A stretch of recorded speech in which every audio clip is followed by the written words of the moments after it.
In this lecture, we're going to be covering chapters 4, 5, and 6. Chapter 4 is the discussion on government regulation of business. Some of the reasons why government regulates business is to eliminate abuses, control conduct considered unreasonable, and set equality rules for business competition. If you're following along in your textbook, I'm on page 4.2, Structure of Administrative Agencies. A single administrator or executor or a commission are the three structures that agencies have. 4.2b discusses the types of agencies. Regulatory agencies govern economic activity of businesses, regulate services which serve the public. Non-regulatory agencies dispense benefits for social and economic welfare. 4.2c, powers of agencies. Agencies have the power to license, allowing a business to enter the field being regulated. Rate-making power, fixing the prices that a business may charge.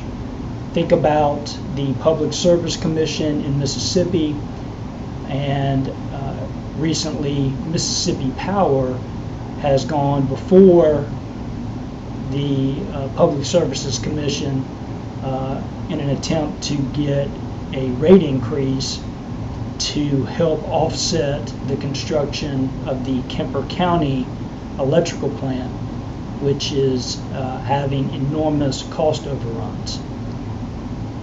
The Public Service Commission has rate-making power.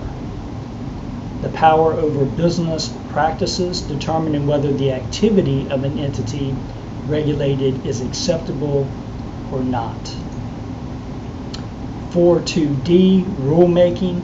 Agencies set policy through rules and regulations. Once adopted, agencies have the power of the statute. So legislative action will create a statute that in turn creates the agency and the powers that that agency has.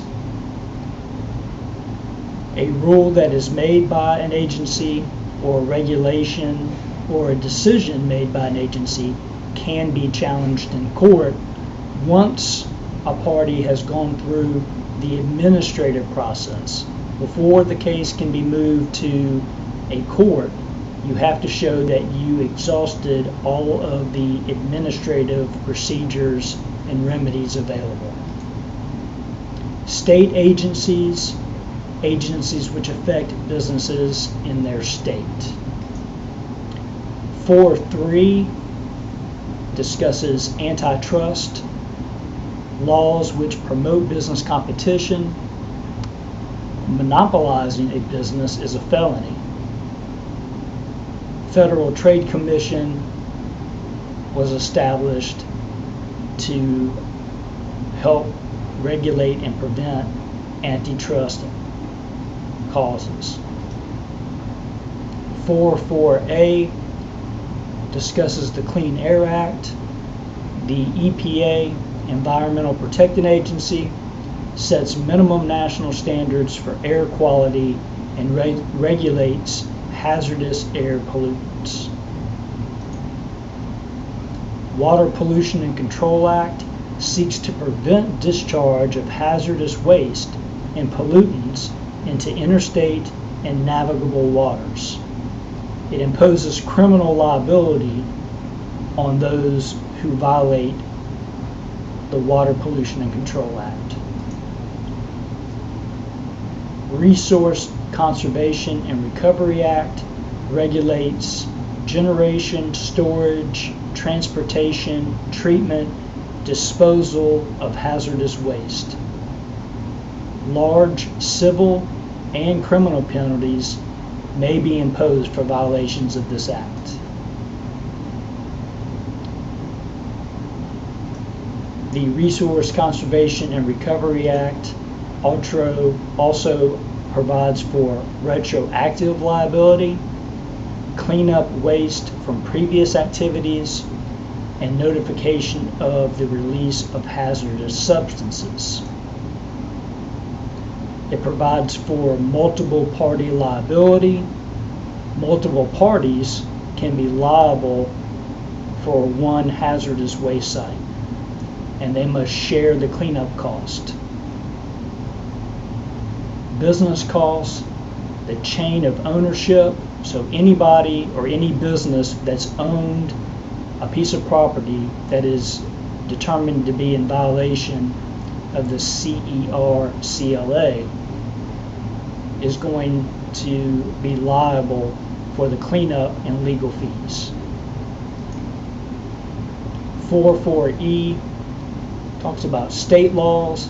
State environmental agencies require notification of the release of hazardous substances. 44F, protection from liability. Investigations on potential property to own. Banks, lending institutions should require assessment on properties before loaning and foreclosing.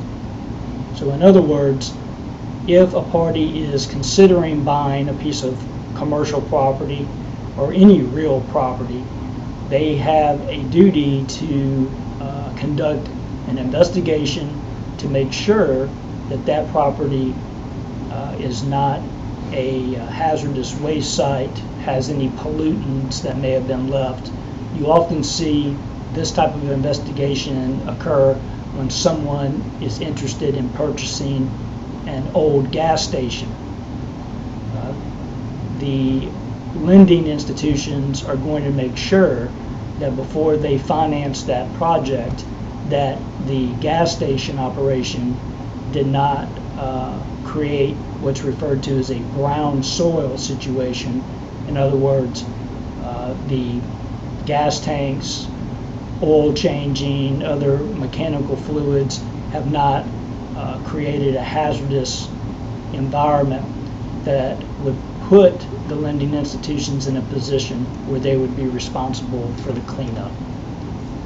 That concludes chapter 1. I'm going to tell you the name of my favorite band. The first word of the name of my favorite band is 7. So the first word of my favorite band is 7. Chapter 5, Nature and Classes of Contracts. Okay, so now we've completed our discussion of our overview of how our government operates, and now we're switching gears and we're going to talk about a specific type of business law, which are contracts. Requirements for a contract: it must be based on mutual agreement by the parties to do or not do a specific thing. So parties enter into a contract of their own free will. It must be made by parties who are competent to enter into a contract that will be enforceable against both parties. So if one of the parties is not competent, either because of their age, because they have some type of mental incapacity, then that is going to void a contract. The promise or obligation of each party must be supported by consideration, such as the payment of money, the delivery of goods, or the promise to do or refrain from doing some lawful future act. If you do not have consideration, you do not have a contract.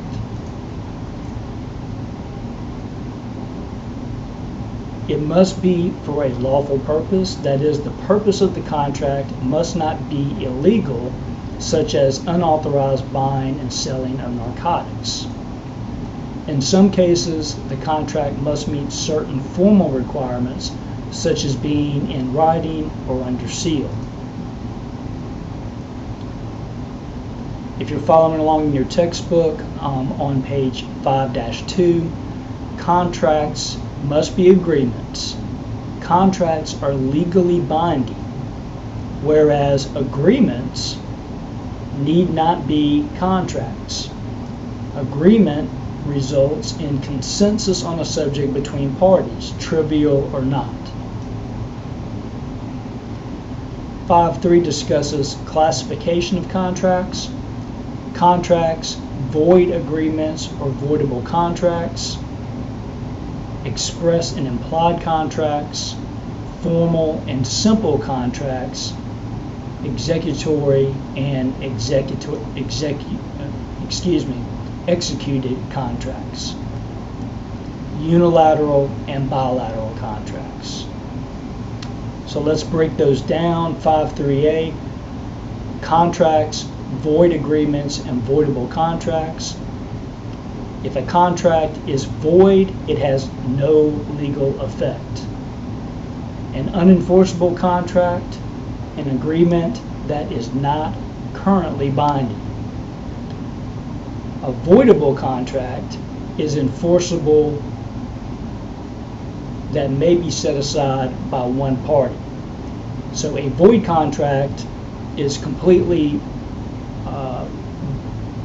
unenforceable by either party, whereas a voidable contract puts one of the parties in a position where that party can choose to either go forward with the contract or they can void the contract and in essence terminate it.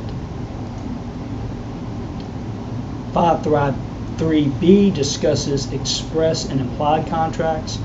Express contracts are terms of agreement specified in words. An express contract can be oral, but generally speaking, when we discuss any type of legal document that is express, that is going to be a legal document that has been reduced to writing. So when you hear express agreement, express contract, you should look for an agreement that has been reduced to writing. Whereas an implied contract is a contract where the major terms are implied by the party's conduct. So the court is going to look at how the parties behaved and try to determine if their behavior implies that there was in fact a contract between the parties. 5.3c discusses formal and simple contracts. A formal contract is a contract with special form or manner of creation. Seal, negotiable instruments, those types of contracts have special format requirements. Whereas a simple contract is a contract that is not formal. It doesn't have any formal requirements as to the style or form that it has to be in. Executory and executed contracts. Executory contract is one in which the terms are not fully carried out by the parties, whereas an executed contract is one in which the terms have been fully performed. So, in other words, an executory contract is one where the parties are in the process or in the future are going to execute the contract. So, in a real sense, the contract is still in the process of being completed, whereas an executed contract, the parties have fully performed. So the contract is essentially been satisfied. 5.3e discusses unilateral and bilateral contracts. A unilateral contract is one that's calling for an act in consideration for a promise, whereas a bilateral contract is in a mutual exchange of promises. So most contracts are bilateral contracts, where there's going to be a mutual exchange of promises to do some type of action or agree to not do something. The best example of a unilateral contract would be if I were to put out posters that said that I will pay an award or a reward to anybody who can find my lost dog. So I have made an offer that I will provide a reward to the person who finds my dog. That's a unilateral contract. The other party to that contract is going to be the person who finds my dog. So it's a one-ended contract that where you have an offer and anybody can accept that offer if they can meet the terms. 5.3f discusses quasi-contracts, rights and obligations imposed by law with no real contract, no agreement between the parties required. So this is where the court is going to say the court is going to impose, as a matter of law, a contract on the parties. That covers Chapter 5. The second word in the name of my favorite band is Mary. So the second letter or second word in the name of my favorite band is Mary. Chapter 6 discusses offer and acceptance. So we're continuing our discussion of contracts, and we're drilling down a little bit deeper into the structure of contracts and what steps have to be taken in order to have a legal binding contract. 6.1 discusses the requirements of a valid offer. The offer must be definite. The offer must appear to be seriously intended. The offer must be communicated to the offeree. 6.2, invitations to make an offer. Apparent offers aren't all true offers. Apparent offers can be invitations to the public to accept. Examples would be advertisements, window displays, and catalogs. 6.3, duration of the offer. The offer may revoke, the offeror, the person making the offer, may revoke an offer at any time before its acceptance. An option cannot be revoked at will. A revocation of an offer must be communicated to the offeree prior to the acceptance. So in other words, if you make an offer and then change your mind, you better communicate that to the person you made the offer to before they have an opportunity to accept. Because once the other party has accepted your offer, then you are committed to the contract. Duration of the offer. An offer is terminated by the lapse of the time specified in the offer. Death or insanity of the offeror automatically terminates the offer. Rejection of the offer by the offeree and communication of the rejection to the offeror terminates the contract.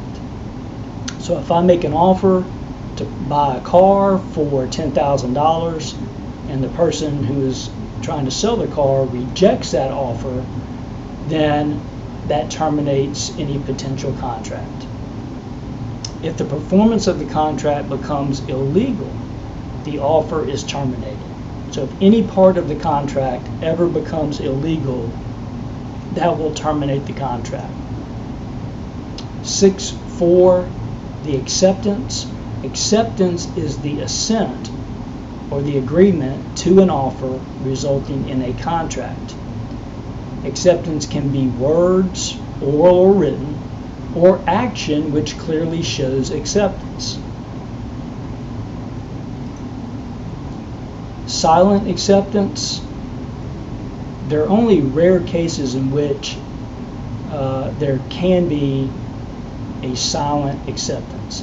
When the offeree accepts the benefit of offered services with reasonable opportunity to reject them, knowing compensation is expected.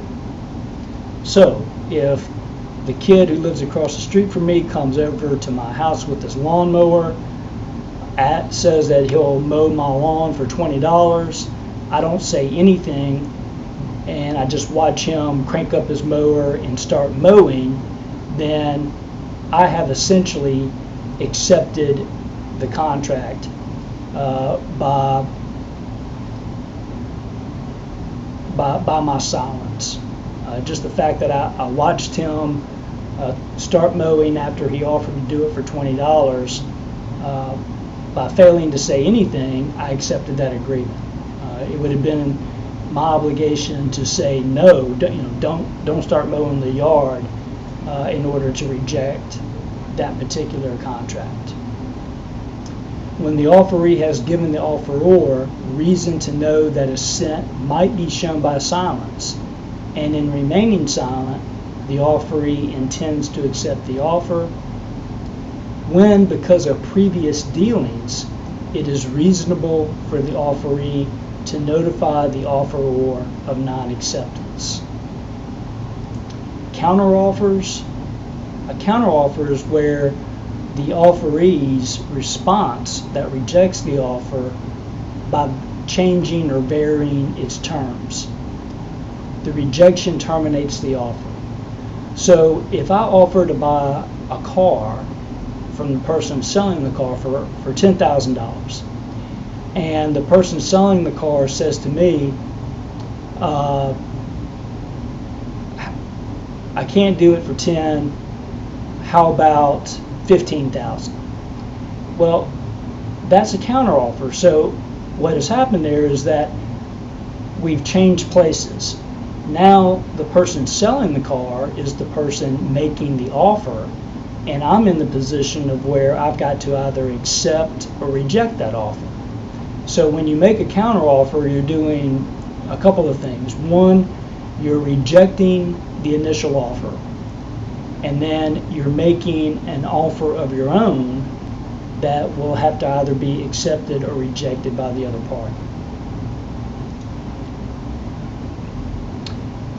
Now, you can make inquiries about an offer without that constituting a rejection.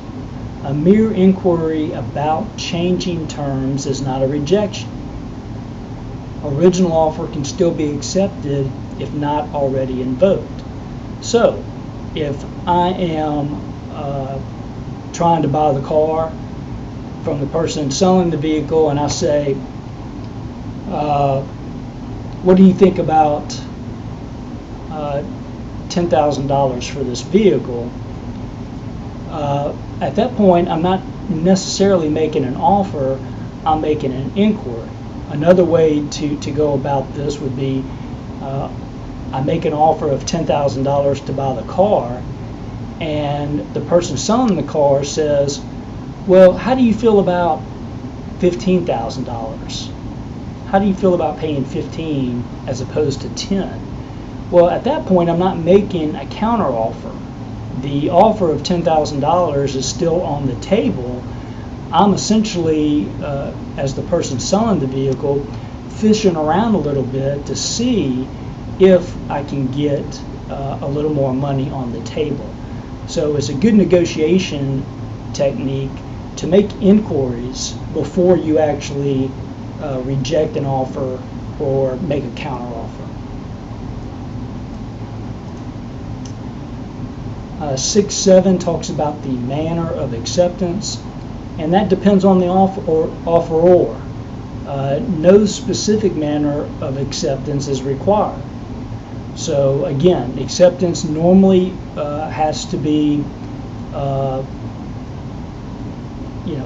affirmative. It has to be either written, oral. Sometimes silence can constitute acceptance, but unless the person making the offer specifically says the offer has to be accepted in writing, or the offer has to be accepted either in writing or orally by telephone. Unless the person making the offer puts some type of specific manner for which acceptance will be recognized, then it can be in any, almost any form. The mailbox rule is a legal doctrine that's been around for a long time. If the offer is sent by U.S. mail, it is accepted when deposited with mail. So if you make somebody an offer by letter, or you make somebody an offer in any form or fashion, the minute the person you made an offer to writes an acceptance letter and drops that acceptance letter into the mailbox, at the time that it's posted with the post office, dropped into the mail slot, as far as the law is concerned, that agreement has been accepted. It's not when the offeror receives that acceptance letter, it's when the acceptance letter is mailed. Okay, that gets us through chapter 6. The last word of my favorite band is 3. So my favorite band is 7 Mary 3. 7 Mary 3. Please email me the name of my favorite band, and try to do that before our class on Thursday. And that will conclude our lecture on chapters 4, 5, and 6.